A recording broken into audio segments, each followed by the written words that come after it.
I've been asked to talk on the topic of giving, and I'm actually going to do 2 talks, one today and one in 3 weeks' time. And I confess here that much of it is similar to a couple of talks I gave nearly 3 years ago, but when I looked them up, I didn't really remember them, so I'm banking on the fact that you don't either.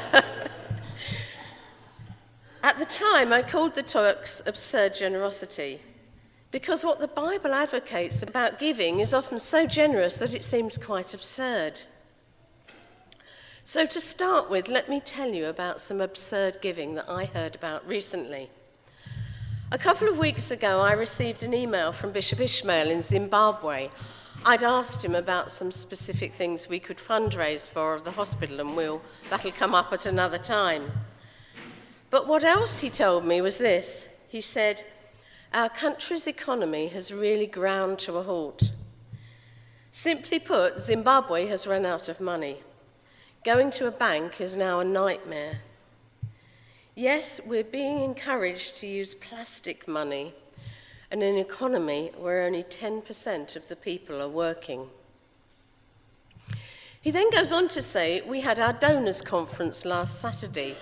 That's a conference where all the people from all the 30 or so churches in their diocese get together, and they have a big offering for money that keeps the diocese going throughout the year. So it's all the priests' salaries and all the overheads and money towards all the work they do." And Bishop Ishmael continues, "It didn't go as well as I'd expected, and this is understandable. However, we managed to raise $113,000, that's US dollars. I think we did well under the circumstances. The figure is likely to go up." Well, I think they did well because $113,000 US dollars equals £91,000. I want us to look at a few sums. Think of the Diocese of Central Zimbabwe as about the equivalent of our Reigate and Tandridge deaneries combined, all the churches in this area, which is about 33 parishes. Now, bear in mind that the average income per person in Zimbabwe, someone has worked out per person per year in Zimbabwe, is roughly about £413 a year. 413 a year. If you did have a job, you might earn as much as $3,500 per annum. That's a school teacher's wage, so it's higher than a lot. But then remember that only 10% have a wage at all. So let's compare that £413 per annum to the average wage of just over 27,000 in the UK. And let's bear in mind that probably in our area, our incomes are probably somewhat larger than average. Now, if you do a calculation based on those differences of income, the Zim income per annum versus the UK average income, and then you look at the proportion of giving, then the equivalent proportion here ought to be 6 million from 33 churches, which would then translate, if each of our parishes gave in the same proportion to income as Zimbabwe, what our parish gave to the diocese in that proportion would be around £181,000. And remember that that's the proportion what came from each church to the diocese, not what came into each church.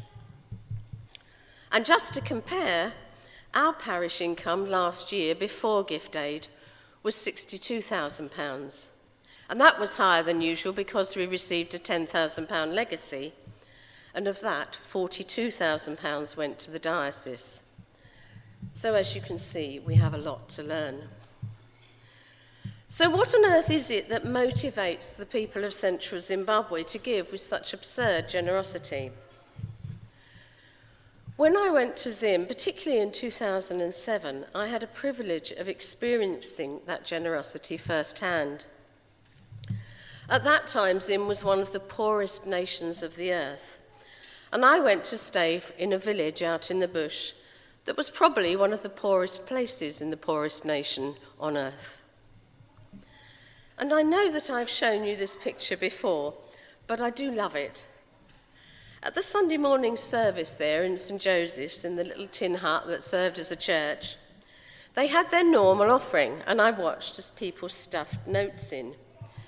To be fair, at that time, inflation was such that 50,000 Zimbabwean dollars was worth only about $2 US.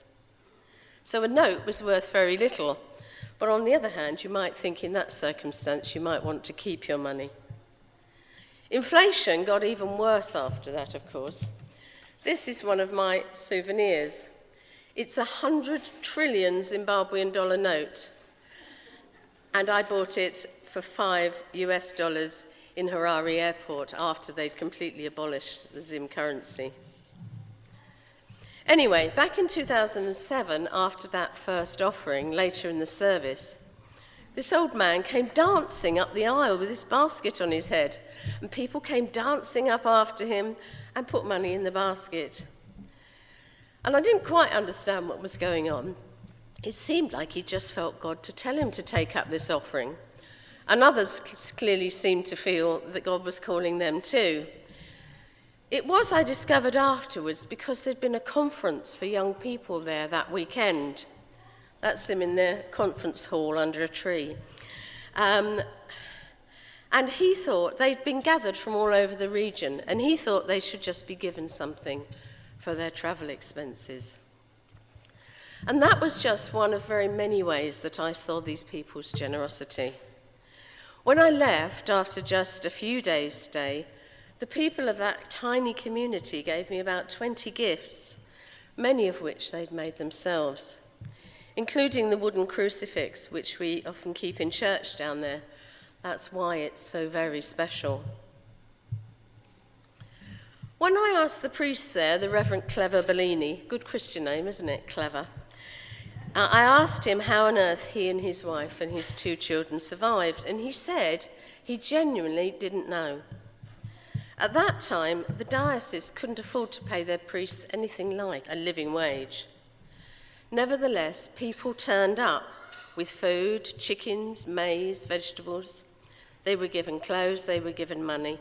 They really didn't know how it happened, but somehow they were discovering that when it seemed quite impossible, God could supply all their needs.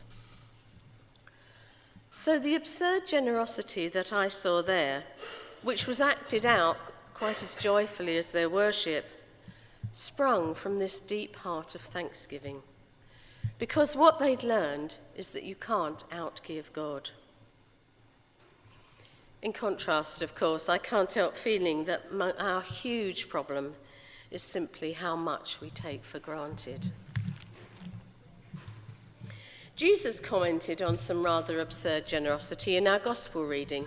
Jesus said, "Truly, I tell you, this poor widow has put in more than all the others. All these people gave their gifts out of their wealth, but she, out of her poverty, has put in all she had to live on." I wonder what you'd say to someone who was giving away all they had to live on. I think we'd say, "You're being irresponsible, you're not being sensible. Surely you're being pretty stupid to give away any money at all when you have so little to live on." Why would she do such a thing? Well, perhaps what she'd learned, what the Reverend Clever and the people of central Zimbabwe had also learned, that you can't outgive God. And perhaps it was because she knew her Bible, that's our Old Testament, and knew what it taught her. And perhaps she wanted to obey it because she'd learned that she could trust it. Okay, next question, and someone other than Vron needs to answer. What did Malachi say that people should bring to the temple storehouse? Oh, well done, Margaret.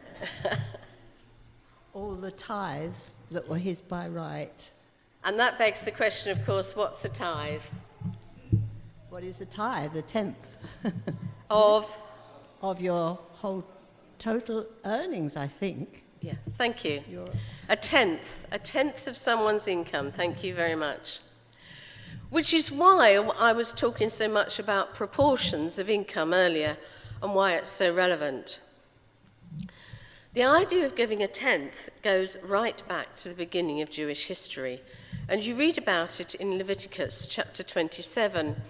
And we're not going to turn to it now, but God told the people, 1/10 of all the produce of the land, whether grain or fruit, belongs to the Lord. 1 out of every 10 domestic animals belongs to the Lord. The owner may not arrange the animals so that the poorer animals are chosen, and he may not make any substitutions. These are the commands that the Lord gave to Moses on Mount Sinai for the people of Israel. What happened to all this money? Did it just go to make the priests rich and fat? Well, it did go to the priests, but the priests, as well as their jobs of leading worship, were also the ones who taught the children, who distributed food to the hungry, and organised care for the sick. So really, it was money to care for the whole community. So what that widow was doing that Jesus watched, and what Reverend Clever and the people of Central Zimbabwe were doing, is simply what God commanded, simply being obedient. Now, going back to the Malachi reading, someone else, not Margaret this time, what did God say would be the result if you did bring all your tithes? Well, he would open the heavens and pour out gifts on them in return. Thank you. Thank you. He said, "See if I will not throw open the floodgates of heaven and pour out so much blessing that there will not be room to store it." And he says, "Test me in this. Try it, test it." And it was just that the poor widow and the Reverend Clever and the people of St. Joseph's were doing.